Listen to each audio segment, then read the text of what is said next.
Esta é a história do dia da Rádio Observador. O poder de Luís Bernardo, o ex-assessor de imprensa de José Sócrates.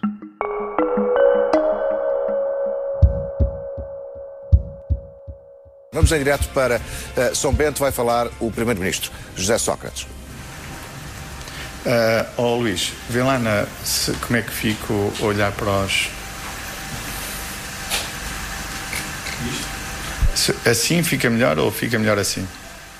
Esta cena, a que assistimos em direto na TVI a 6 de abril de 2011, nunca deveria ter acontecido. Em São Bento, o então Primeiro-Ministro, José Sócrates, às 8 em ponto da noite, ainda estudava o melhor enquadramento de imagem para a comunicação que faria minutos depois ao país. O Primeiro-Ministro iria anunciar que Portugal pediu ajuda. Vinha aí a Troika salvar Portugal da bancarrota. O Luís, a quem Sócrates se refere, é Luís Bernardo, o antigo assessor de imprensa. Hoje é um dos principais nomes da consultoria de comunicação em Portugal. Os negócios do empresário estão agora sob suspeita. Suspeitas de corrupção, alegados favorecimentos na obtenção de contratos. E é sobre este caso, que resulta da Operação Concerto, que vou conversar com Luís Rosa, jornalista e redator principal do Observador. Eu sou o Ricardo Conceição e esta é a história do dia, de sexta-feira, 5 de julho.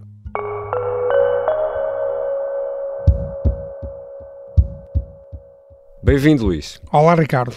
Quem é Luís Bernardo? É um ex-jornalista, foi jornalista da TVI, acompanhou a área da política e ficou mais conhecido, porque era um jornalista de televisão, mas ficou mais conhecido quando foi para a assessoria de imprensa de José Sócrates, então Primeiro-Ministro, e acompanhou de muito perto José Sócrates desde o início até ao final do seu governo. Era um dos 3 assessores de imprensa de José Sócrates e até se pode dizer que era o mais simpático.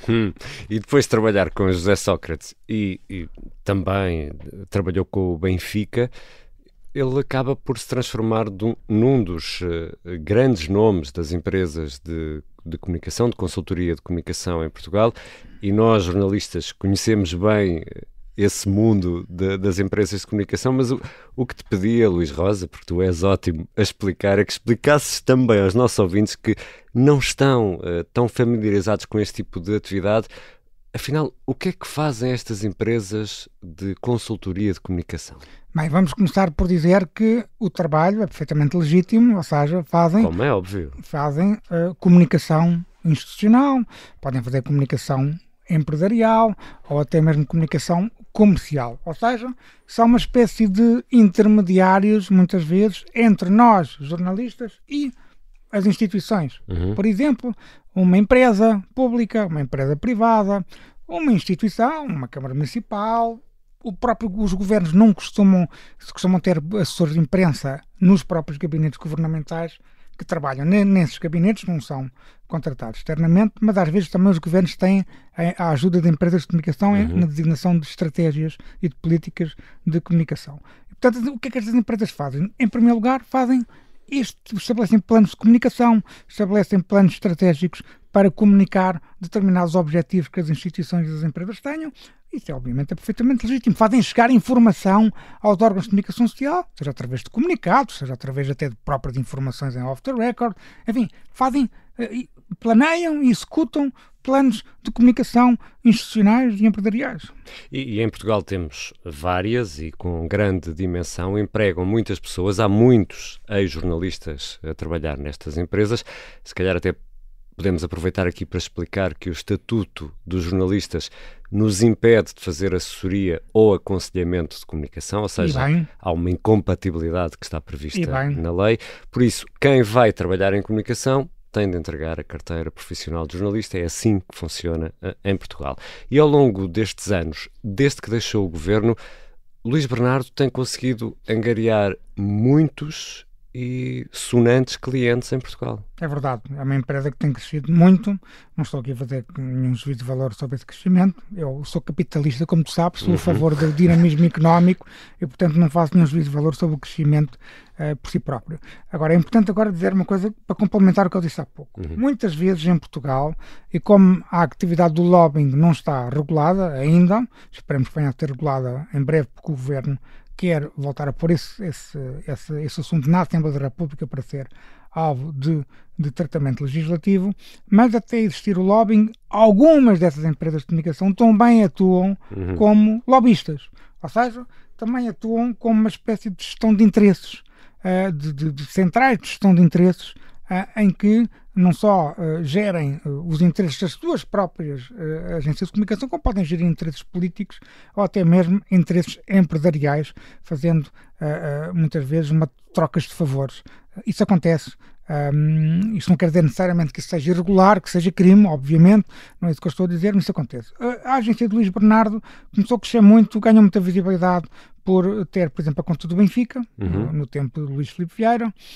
Também passou a ter muitas autarquias, embora, segundo o próprio Luís Bernardo, a sua empresa tem uma componente, tem um peso de 6% na sua faturação de empresas ou do setor público, que se chama de setor público, que são autarquias, o governo, empresas públicas.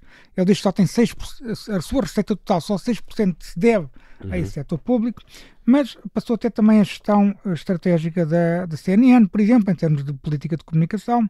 Trabalha também com a empresa da CNN, do qual eu sou comentador, já agora para fazer esse registro de interesses, mas eu sou comentador na área editorial, não trabalho, nunca trabalhei com o Luís Bernardo, na promoção do canal. Nem nunca recebi nenhum conselho de Luís Bernardo sobre o meu trabalho editorial, portanto, só para deixar isso claro, e não haver aqui nenhuma espécie de conflito de interesses, que não há, se houvesse eu não estaria a fazer este comentário.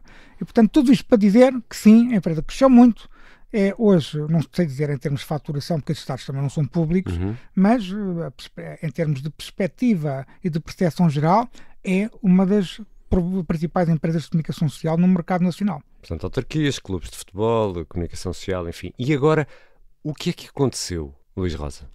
O que aconteceu foi que houve uma operação da Polícia Judiciária, chamada e denominada de Operação Concerto.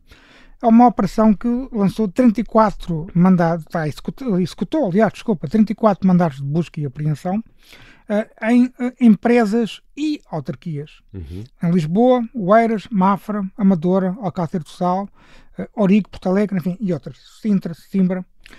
E são autarquias em que quer Luís Bernardo, quer outro suspeito deste processo, que se chama João Tocha, que já vamos falar também melhor sobre ele, são visados, segundo as informações que temos, são os principais visados nesta investigação. Esta investigação visa escrutinar alegados favorecimentos na contratação pública, ou seja, contratos que as empresas de Luís Bernardo e de João Tocha terão ganho em situação de alegado favorecimento, e está a investigar os dois crimes que chamam logo a atenção de qualquer jornalista. Esta Operação Concerto está a investigar crimes de suspeitas de corrupção ativa e passiva, nomeadamente de titulares de cargos públicos e políticos. Não há, neste momento, na hora a que nós estamos a gravar este programa, não há indicação de que Luís Bernardo ou João Tocha sejam suspeitos de corrupção ativa. Não existe essa informação, mas o comunicado oficial da Polícia Judiciária diz claramente que os principais crimes aqui em investigação são corrupção ativa e passiva, e depois também outros crimes de titulares de cargos públicos e políticos, prevaricação, abuso de poder, que costumam estar ligados a situações de alegados favorecimentos na contratação pública. Há aqui um dado que também falta ainda esclarecer, estamos também a tentar perceber, há um dado no comunicado da Polícia Judiciária que me chama particularmente a atenção, porque diz que estamos a falar de fortes suspeitas de favorecimento de empresas do setor de comunicação, publicidade e depois marketing digital, marketing político por parte de entidades públicas. Esta questão do marketing político é importante porque teremos que ver, estamos a tentar confirmar o que é que isto significa, onde é que isto nos leva. Estamos a falar de campanhas eleitorais, estamos a falar do quê? Portanto, há aqui ainda muita informação por descobrir e por tentar perceber em que ponto é que está o processo. Já voltamos à conversa com o Luís Rosa, redator principal do Observador, que há muito acompanha casos de criminalidade financeira.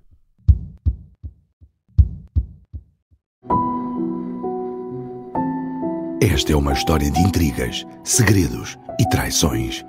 É uma história de agentes secretos e de um agente secreto em particular. Vladimir Vladimirovich Putin. Esta é a história escondida de como Vladimir Putin montou uma teia de poder e guerra que começou no KGB e acabou na Ucrânia.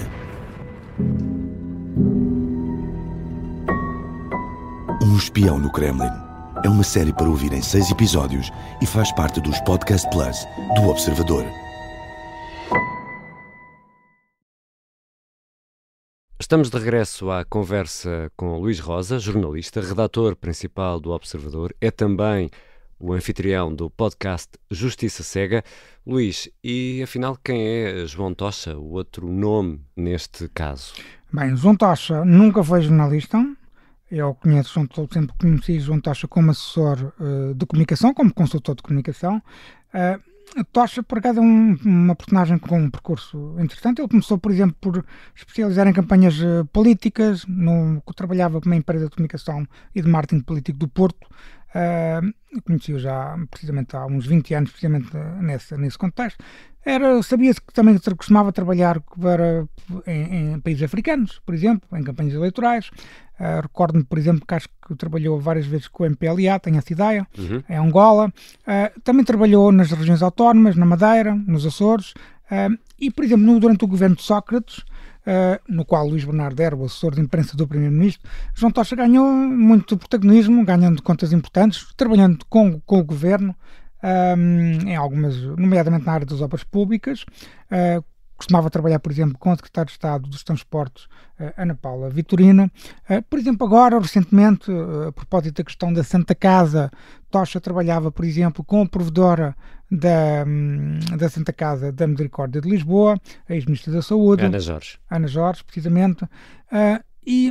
Por cá tem outra particularidade que o João Tocha, nesse aspecto, é interessante quando se fala com ele, é porque quando se pergunta se ele está a trabalhar, ele diz sempre que está a trabalhar, mas não está a trabalhar, está a ajudar um amigo. E, portanto, passa sempre aquela imagem de que não está a ser remunerado. Faz lembrar um mérito. Faz lembrar um bocadinho Lacerda Machado, mas também dizia que sempre trabalhava de graça, mas obviamente que é remunerado e, enfim, é uma forma de trabalhar do João Tocha. Mas este é um percurso, e hoje em dia também a F5 Consulting é uma empresa que desde o governo de Sócrates também ganhou a sua importância, que é a empresa de João Tocha. Para terminar, só para dizer uma questão que era para te dizer logo, ainda há pouco no final da primeira parte. Há aqui uma questão sob suspeita que tem a sua relevância, é que isto aqui eu tenho isso devidamente confirmado, é que Luís Bernardo e João Tocha são alegadamente suspeitos de terem concertado preços em alguns dos concursos em que os dois participaram. Ou seja, as empresas, nomeadamente em consultas ao mercado, há sempre uma consulta ao mercado a 3 entidades, é isso que o Código... 3 empresas, não é? 3 empresas, é isso que o Código dos Contratos Públicos obriga, e há várias situações, segundo o que está sob investigação, e nós também numa pesquisa no portal base.gov.pt também já confirmamos isso, e também há um trabalho de sábado sobre esta matéria. Sim, queria falar contigo sobre isso também. Vamos falar a seguir, mas há a suspeita de que os dois terão concertado preços de forma a que numa situação ganharia um, noutra situação ganharia outro. Atenção já agora eu tenho essa informação devidamente confirmada, por exemplo, da parte de Luís Bernardo, tenho a informação de que ele rejeita qualquer espécie de concertação de preços. E como disseste agora, há então essa suspeita na forma como estas empresas acabam por vencer concursos públicos. A revista Sábado, em fevereiro de 2022, publicava precisamente um artigo sobre as suspeitas relativas a estas empresas, 2 empresas do universo de Luís Bernardo e uma de João Tocha. Sim, há um trabalho que ganha outra relevância, é um trabalho de investigação da revista Sábado, em que, através da consulta do portal base.gov.pt, e fica aqui evidenciado neste trabalho da Sábado que as empresas de Tocha e as empresas de Bernardo, juntamente com outra empresa, que é uma empresa de um sobrinho de Luís Bernardo, que os dois participaram em consultas prévias para contratos cujo valor total ascende a cerca de 1 milhão de euros. Portanto, um valor muito significativo. Esta informação da Sábado, nós estamos ainda a tentar confirmar esta matéria, é uma informação vasta porque implica a consulta do portal base.gov.pt, isso não se faz de um minuto para o outro, mas a revista Sábado publicou esse trabalho e falava já nessa suspeita de concertação de preços. Dá vários exemplos em que estas três empresas, que no fundo todos se conhecem, vão ao concurso e todos eles, à sábado, dizem que essa responsabilidade é das entidades que fizeram a consulta. Bom, perante tudo isto, podemos fazer uma pergunta sobre se há ou não uma ligação entre estes factos. Luís Bernardo foi assessor de imprensa do José Sócrates, trabalhou com o primeiro-ministro do Partido Socialista, trabalhou com autarquias socialistas e empresas públicas. Ora, trabalhar com o primeiro-ministro permite, em todo o mundo, em Portugal, sendo um país muito pequeno, conhecer muita gente e com pessoas com poder efetivo nas mais variadas áreas. Estamos aqui a falar destes factos, isto para desaguar numa pergunta que Luís Rosa terá, obviamente, uma resposta subjetiva nesta altura, mas gosto sempre de te ouvir sobre estas matérias. Luís Bernardo é uma pessoa que conseguiu, ao longo dos anos, ganhar muito poder e influência em Portugal? Sim, pode ser que sim. Há uma história curiosa que eu, por acaso, gostaria de recordar, porque eu acho que tem a sua relevância. Quando Luís Bernardo sai do governo de José Sócrates, imediatamente a seguir, não foi passado muito tempo, criou uma empresa com Vítor Scária, então também ex-assessor de José Sócrates. Luís Bernardo era assessor de comunicação, Vítor Scária era assessor económico de José Sócrates e, a partir de determinada altura, passou a ser uma espécie de representante do primeiro-ministro José Sócrates na Venezuela, no âmbito das relações muitíssimo amistosas que o governo de José Sócrates tinha com o governo de Hugo Chávez da Venezuela, e depois isso perdurou com o governo de Maduro. Ora, essa empresa era uma empresa que também tinha outros sócios, nomeadamente Almeida Ribeiro, o famoso ex-peão, que era também assessor de José Sócrates, e uma personagem com um historial assim, um bocadinho também curioso. Então estes três personagens, todos os assessores de Sócrates, resolveram formar uma empresa de consultadoria.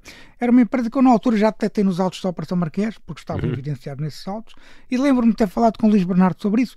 Era uma empresa que dizia-me ele que não chegou a ter nenhuma atividade, por aí além, sim, era uma ideia que tinham, porque queriam aproveitar os conhecimentos que tinham ganho no governo para fazer o seu negócio, com assessorias e consultorias em África, outros em Portugal, outros, ou seja, queriam utilizar a sua rede de contactos que tinham criado e que tinham... Networking.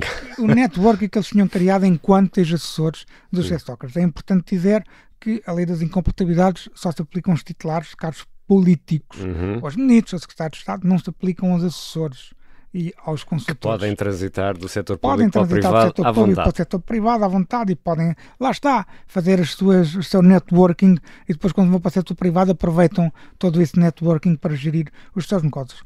Luís Bernardo, na altura, garantiu-me que a empresa não tinha tido nenhuma atividade e, por acaso, há uma notícia de fevereiro de 2024 do Público que volta a pegar nessa história, juntando mais pormenores e, de facto, nomeadamente pormenores da ligação de Luís Bernardo a outra empresa de comunicação com várias pessoas do Partido Socialista, nomeadamente Rui Pereira, que foi assessor de Paulo Campos, um homem da máquina das campanhas eleitorais do Partido Socialista, que foi, não sei se ainda é, presidente da Conselhia de Sintra do Partido Socialista e que trabalhou com Basílio Horta, por exemplo, e também outro assessor de Basílio Horta, também outra empresa que esteve ligada, por exemplo, à comunicação social.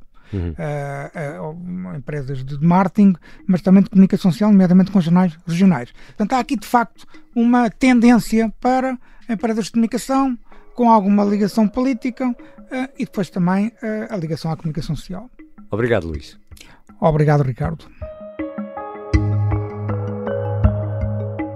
Luís Rosa é jornalista, redator principal do Observador e é também o autor do podcast Justiça Cega. Esta foi a história do dia.